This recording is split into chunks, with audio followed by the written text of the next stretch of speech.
Hello my dear friends, welcome to my YouTube channel. आज की इस क्लास में हम डिस्कस करेंगे most important idiom and phrases को, जो आपके लिए बहुत इंपॉर्टेंट है। आप किसी भी एग्जाम की तैयारी कर रहे हो तो क्लास को एंड तक देखना, और क्लास देखने के बाद अगर आपको अच्छी लगी तो वीडियो को लाइक, शेयर और चैनल को सब्सक्राइब करना ना भूलना। विदाउट वेस्टिंग टाइम अपनी क्लास को स्टार्ट करते हैं।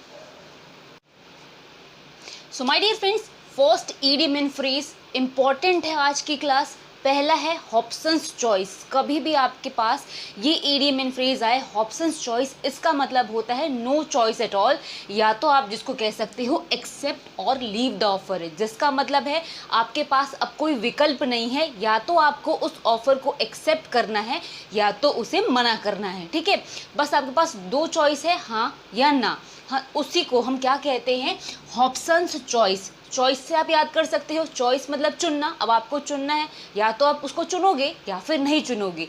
ठीक है, इसके बाद कोई रास्ता नहीं है। तो इसका मतलब है एक्सेप्ट करना या तो उस ऑफर को छोड़ देना। ठीक है, मतलब क्या है, कोई भी प्रस्ताव स्वीकार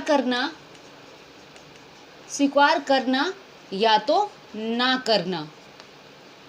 नेक्स्ट है टू क्रॉस स्वॉर्ड्स। अब स्वॉर्ड का मतलब क्या है, तलवार होती है, और तलवार क्या काम करती है, मारने का काम करती है। तो इससे आप याद कर सकते हो, टू क्रॉस स्वॉर्ड्स का मतलब टू किल होता है, या तो फाइट होता है, जिसमें फाइट भी होती है, मार भी होता है। तो फाइट और किल दोनों होता है इसका मतलब। और ज़्यादातर ये आपके पास जब ऑप्शन होंगे उस अकॉर्डिंग आप सिलेक्शन करना। इसका मतलब एक तो लड़ना भी होता है और किल करना भी होता है। ठीक है, अगर आपके पास जो ऑप्शन होगा उसके अकॉर्डिंग आप सिलेक्ट कर लेना। अगर फाइट होगा तो फाइट भी कर सकते हो, फाइट ना हो के अगर किल होगा तो किल करना, फाइट और किल अगर दोनों हुए तो फाइट को सिलेक्ट करना। ठीक है, तो टू क्रॉस स्वॉर्ड मतलब तलवारबाजी, लड़ाई हो गई, इससे आप सिलेक्ट कर सकते हो। अगला है टू स्पिल द बीन्स। अब देखो इसका मतलब होता है, टू स्पिल द बीन्स का मतलब to reveal the secret information, जिसका मतलब है कोई गुप्त समाचार को प्रकट कर देना। ठीक है, कोई सीक्रेट इन्फॉर्मेशन का लीक कर देना क्या कहलाता है, टू स्पिल द बीन्स, जिसको कहते हैं कोई महत्वपूर्ण चीज उजागर होना। उजागर मतलब सबके सामने आना, जो चीज़ें आप सीक्रेट रखना चाहते हो। अगला है to throw down the glove. To throw down the glove का मतलब किसी को चुनौती देना, टू गिव अ चैलेंज जिसको हम बोलते हैं। ठीक है, to throw down the glove का मतलब है किसी को भी चुनौती देना। नेक्स्ट है एडम्स एल। एडम्स एल का मतलब पानी होता है, जिसको हम वाटर कहते हैं। तो कभी भी ये आए स्टेटमेंट ईडियम एंड फ्रेज में एडम्स एल, जिसको हम पानी कहते हैं, नॉर्मल जो वाटर होता है। अगला है फ्रेंच लीव। फ्रेंच लीव का मतलब है एब्सेंस विदाउट परमिशन, यानी बिना अनुमति के कहीं से अनुपस्थित हो जाना। ठीक है, उपस्थित ना होना। ऐसा होता है ना कि हम किसी से कहीं जाते हैं तो परमिशन लेके जाते हैं, बट एब्सेंस हो जाना बिना परमिशन के, वही क्या कहलाता है, फ्रेंच लीव। तो जिसका मतलब है बिना अनुमति के अनुपस्थित होना। अगला है castles in the air. Castles in the air का मतलब होता है फैंसीफुल स्कीम्स, जिसका मतलब आपने सुना होगा हिंदी में कि हवा में महल बनाना। अब देखो क्या होता है, हम कोई भी चीज़ सुनते हैं तो अपने मन में बहुत सारे ख्याल बना लेते हैं, अपने आप काल्पनिक मन में मनगढ़ंत चीज़ें बना लेना, फैंसीफुल स्कीम्स बना लेना, कैस्टल्स इन द एयर कहलाता है। और आम बोलचाल में हम क्या कहते हैं, हवा में महल बनाना। तो इसका मतलब है, मैं ऐसे लिख देती हूँ, आप समझ जाना, हवा में महल बनाना मतलब अपने मन से बहुत सारे स्कीम्स तैयार कर लेना। अब हमारे फ्रेंड्स नेक्स्ट है अ ग्रीन हॉर्न। अ ग्रीन हॉर्न का मतलब है जो अनुभवहीन हो, यानी इनएक्सपीरियंस हो। ठीक है, एक क्या होता है, एक्सपीरियंस वाले होते हैं, उनको बहुत पता होता है, और एक इनएक्सपीरियंस होना, किसी चीज़ में नया नया तजुर्बा ना होना, क्या कहलाता है, ग्रीन हॉर्न कहलाता है। तो जिसका मतलब है एन इनएक्सपीरियंस मैन मतलब अनुभवहीन व्यक्ति।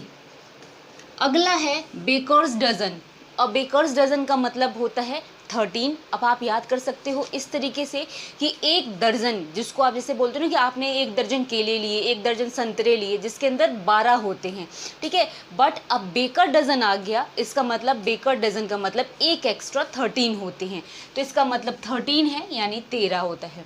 अगला है spick and span. Spick and span neat and clean मतलब साफ और सुथरा, ठीक है। स्पिक एंड स्पैन का मतलब नीट एंड क्लीन होता है, जिसको हम साफ सुथरा बोलते हैं। अगला है to be in two minds, यानी अब आपके दिमाग में दो बातें चल रही हैं, आप बिल्कुल श्योर नहीं हो किसी चीज़ के लिए।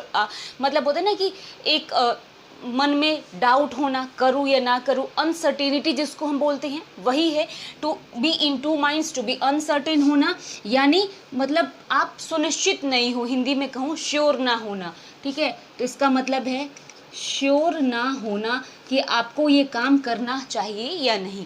अगला है to break the ice.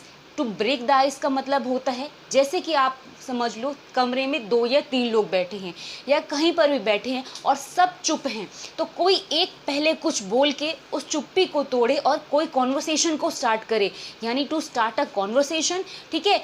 To उसको हम क्या बोलते हैं, टू ब्रेक द आइस, जिसका मतलब है बातचीत शुरू करना।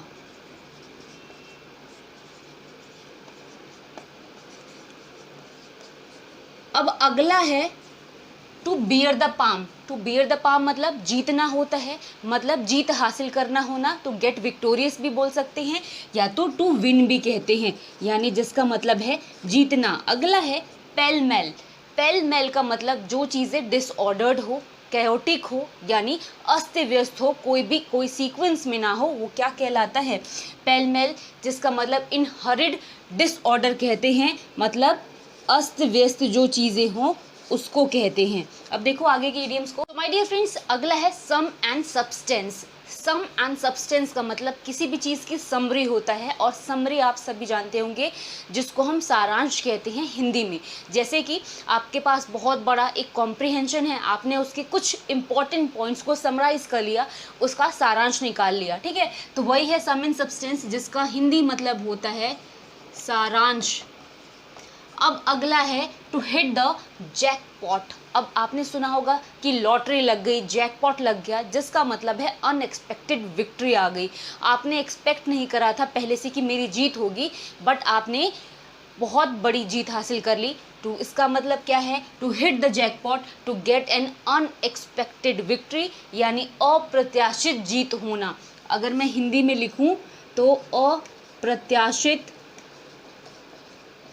जीत कहते हैं इसका मतलब। अगला है to cut the Gordian not.